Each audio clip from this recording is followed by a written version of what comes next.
dalam pembuatan perangkat pembelajaran, di perangkat pembelajaran baru Bapak Ibu nanti menerjemahkan KD menjadi indikator. Di indikator itu baru nanti ada KKO, kata kerja operasional sesuai dengan belum itu apakah menganalisis atau C berapa, kan begitu.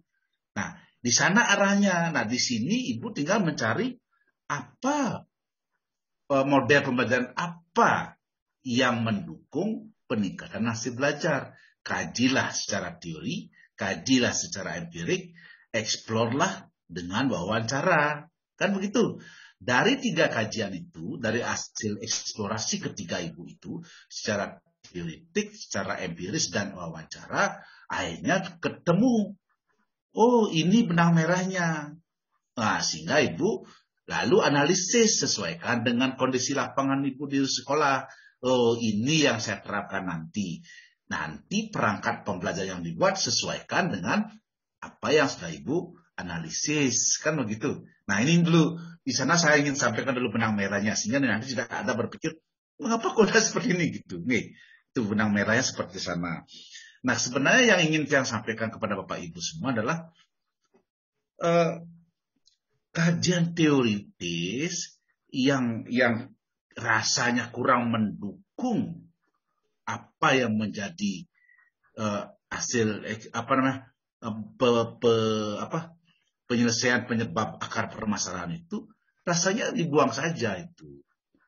Kalau memang tidak mendukung. Contohlah, apa sih faktor-faktor yang harus apakah sih, atau di sini kan Ibu mengatakan rendahnya hasil belajar kognitif. Apa yang harus dilakukan? Model pembelajarannya harus diperbaiki. Adakah kajian yang mengatakan bahwa model A meningkatkan hasil kognitif? Kalau ada, itu aja dituliskan. Saya sudah. Kan begitu. Nah, empirisnya ada nggak menemukan hasil penelitian? Oh, ada apa itu? Oh, ini. Nah, wawancaranya didekatkan, wawancaranya nih. Oh, nyambung. Akhirnya apa? Ada koherensi antara teoretik, empiris, dan wawancara. Sehingga Ibu dapat menyimpulkan gampang, kan gitu. Oh, ini kesimpulan saya. Saya akan menerapkan model pembelajaran X. Nah, begitu. Nanti dalam model pembuatan perangkat pembelajaran, Ibu harus belajar bagaimana sintak model pembelajaran X tersebut. Oh, ini sintaknya, kan begitu. Nah, saya seperti itu arahnya. Dan saya lihat memang di kajian teoretik banyak menurut yang itu rasanya perlu dibuang saja, itu tidak nyambung. Artinya bukan tidak nyambung, artinya ketajamannya belum begitu tajam untuk mendukung eksplorasi penyelesaian akar permasalahan yang Ibu pakai di sana. Oke, kira seperti itu. Tapi ini kita dengarkan dulu lah pendapat lagi satu. Ini ibunya siapa lagi satu tadi itu? Ibu Putu Emita ya. Sudah ada dia. Berarti yang siapa yang belum nih? Yang nomor 2. Bu Suci ya?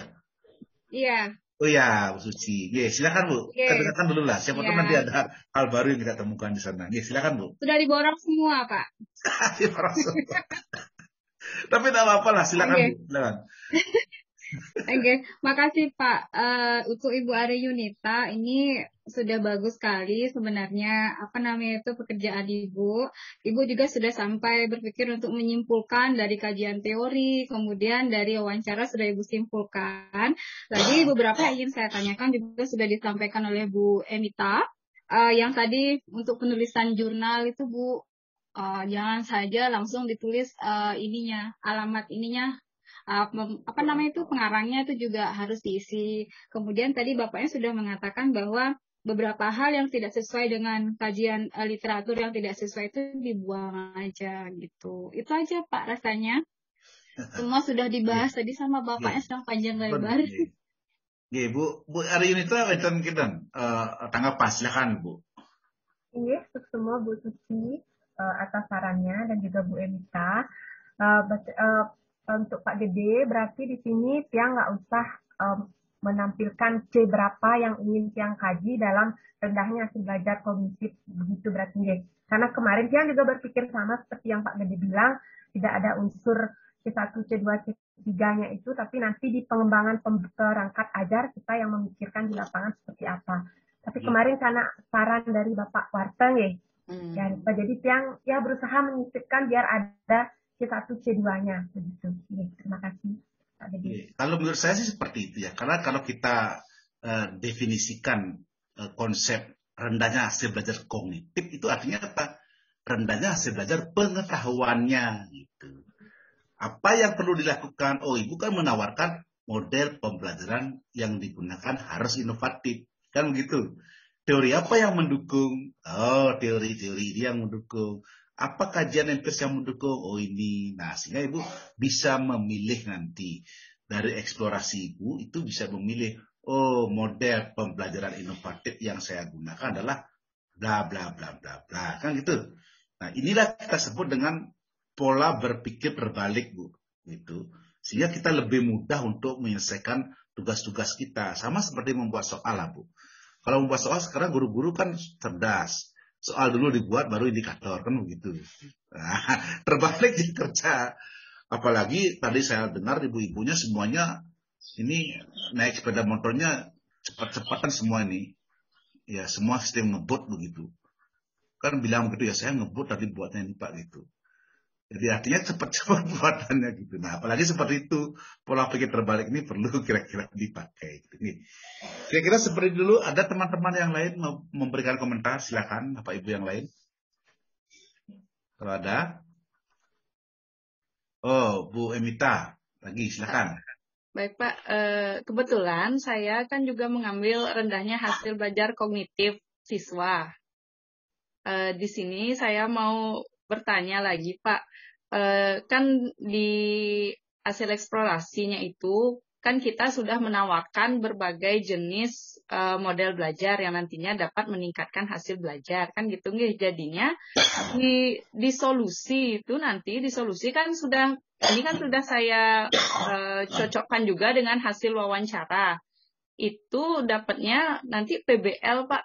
PBL saya disuruh menerapkan.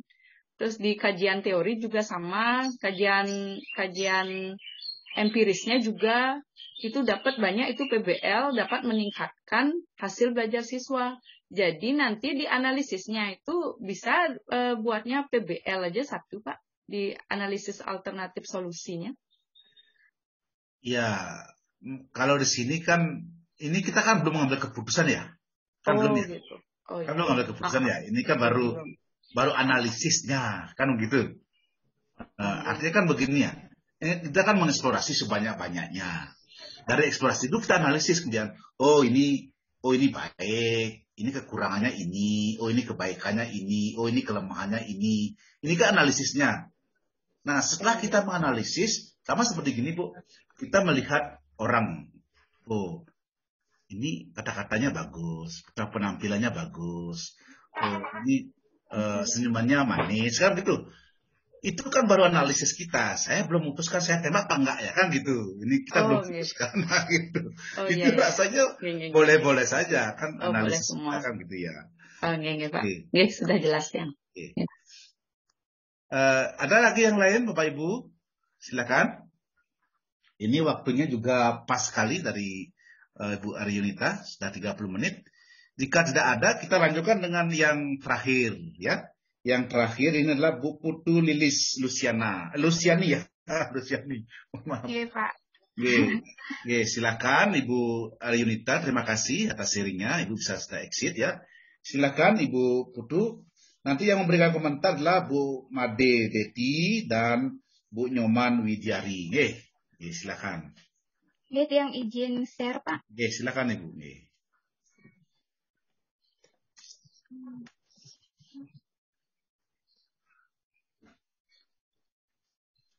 Apakah sudah kelihatan kah? Sudah Bu, sudah.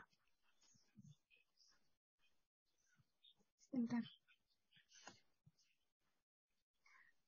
Baik, terima kasih atas waktu dan kesempatan yang diberikan kepada saya. Saya akan berusaha menampilkan LK yang saya buat, di mana masalah terpilih yang akan diselesaikan itu yang pertama ada motivasi belajar siswa rendah.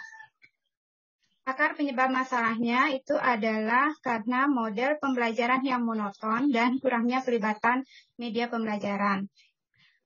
Untuk hasil kajian literatur, kajian teoritisnya, Octavia 2020, dalam meningkatkan motivasi belajar, maka proses pembelajaran haruslah dengan metode yang tepat, karena ketepatan metode yang akan diterapkan akan mempengaruhi motivasi keingintahuan yang nantinya juga akan mempengaruhi motivasi belajar. Kemudian, Woodfork dalam Ratu Manan 2015 mengatakan bahwa tujuan pembelajaran problem-based learning yaitu untuk meningkatkan motivasi intrinsik, keterampilan pemecahan masalah, kolaborasi, dan belajar seumur hidup.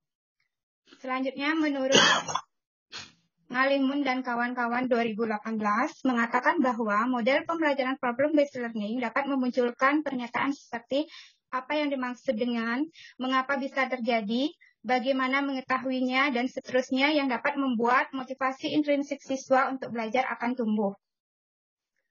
Oh, maaf.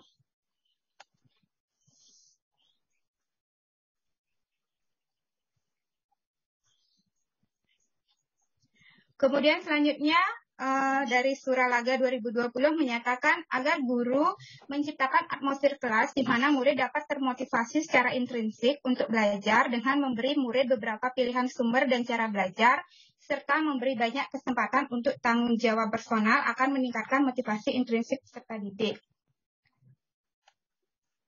Salah satu upaya untuk meningkatkan minat dan motivasi belajar peserta didik yaitu digunakannya media pembelajaran yang baik dan benar serta menarik. Pemakaian media pembelajaran dalam proses belajar mengajar dapat membangkitkan minat dan keinginan yang baru, membangkitkan motivasi dan rangsangan kegiatan belajar, dan bahkan membawa pengaruh-pengaruh psikologis terhadap pembelajaran.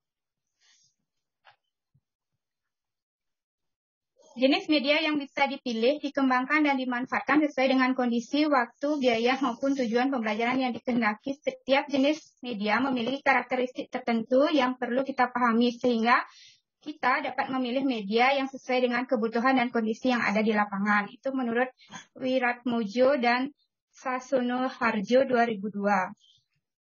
Selanjutnya, di sini saya mengambil ice breaking karena tadi kan pembelajaran yang monoton itu cenderung mengakibatkan rasa bosan dari siswa tersebut. Sehingga di sini fungsi ice breaking untuk sebuah proses belajar yaitu sebagai energizer sebelum pemberian materi utama, memecah kebekuan, memberikan pencerahan di saat mengalami kejenuhan, dan mampu membangkitkan gairah belajar sehingga memberikan kesan yang menyenangkan ketika belajar. Ini dari buku Suryo Harjono 2017. Kemudian untuk kajian empirisnya, hasil penelitian yang dilakukan oleh Harapit 2018, volume 2, menyatakan bahwa model pembelajaran problem-based learning memiliki peran meningkatkan motivasi peserta didik dalam belajar. Selanjutnya, menurut hasil penelitian Suari tahun 2018 volume kedua, diketahui bahwa model pembelajaran problem-based learning secara efektif mampu meningkatkan motivasi belajar IPA siswa yang ditunjukkan dengan siswa yang mulai terbiasa membaca dari berbagai macam sumber, terbiasa mencari poin-poin dari apa yang mereka pelajari sehingga wawasan siswa menjadi luas. Hal ini menyebabkan siswa lebih mudah untuk memecahkan permasalahan-permasalahan yang diberikan atau dihadapinya saat proses pembelajaran. Salah satu upaya meningkatkan minat dan motivasi belajar peserta didik yaitu digunakan media pembelajaran yang baik dan benar serta menarik. Melalui berbagai metode dan media pembelajaran, pembelajar akan dapat banyak berinteraksi secara aktif dengan memanfaatkan segala potensi yang dimiliki siswa. Tentu saja media yang digunakan dalam proses dan untuk mencapai tujuan pendidikan. Ini penelitian dari Febrita dan Ulfa tahun 2019. Selanjutnya, penelitian dilakukan oleh Sujono tahun 2020, volume ke-18, menyatakan bahwa penggunaan mediatik yang diterapkan oleh guru dapat meningkatkan semangat dan motivasi belajar siswa karena media ini langsung bisa dilihat dan didengar oleh siswa, sehingga tujuan pembelajaran bisa terlaksana. Kemudian hasil penelitian Febriani dan kawan-kawan tahun 2022 volume ke-10 menunjukkan bahwa penerapan media video animasi pada materi tekanan zat cair dapat meningkatkan motivasi dan hasil belajar siswa. Penggunaan media video animasi dapat menarik perhatian siswa dan menjadikan siswa lebih bersemangat dalam belajarnya karena video sebagai alat bantu pembelajaran yang termasuk media audiovisual ini terdiri dari visual dan audio yang tidak hanya menampilkan suatu gambaran saja, tapi juga dilengkapi adanya suara untuk memudahkan siswa dalam belajar. Selain itu juga dilengkapi adanya animasi bergerak yang semakin menambah daya tarik siswa sehingga siswa lebih termotivasi serta minat siswa dalam belajar dapat mengalami peningkatan. Kemudian dari Koherunisa dan Amiruddin, penelitian tahun 2020 volume ke-1 menyatakan bahwa terdapat pengaruh positif dan signifikan dari penerapan ice breaking terhadap motivasi belajar siswa pada mata pelajaran IPA. Ice breaking merupakan kegiatan sederhana, ringan, dan rileks yang berfungsi untuk mengubah susunan kebekuan, kekakuan, rasa bosan atau mengantuk dalam pembelajaran sehingga bisa membangun suasana belajar yang penuh semangat dan menyenangkan. Nah, untuk hasil wawancara dari kepala sekolah, solusi yang dapat disampaikan untuk mengatasi masalah motivasi belajar siswa rendah adalah yang pertama menjaga interaksi yang baik antara guru dengan siswa. Interaksi yang berjalan dengan baik di kelas dapat membuat siswa menjadi bagian dari kelas sehingga siswa tersebut merasa aman dan nyaman dalam proses pembelajaran. Kemudian yang kedua menerapkan model pembelajaran inovatif yang disesuaikan dengan karakteristik dan materi pelajaran. Yang ketiga memberikan perhatian kepada semua siswa tanpa pilih kasih. Dengan begitu, setiap siswa akan merasa memiliki kesempatan untuk membuktikan dirinya serta membuat kelas menjadi lebih hidup dan menyenangkan. Kemudian dari guru sejawat, ini dari guru IPA. Yang pertama, menerapkan model pembelajaran inovatif berpusat pada siswa. Yang kedua, menggunakan media pembelajaran yang menarik dengan memanfaatkan teknologi sesuai dengan perkembangan media di zaman sekarang, misalnya dengan video animasi.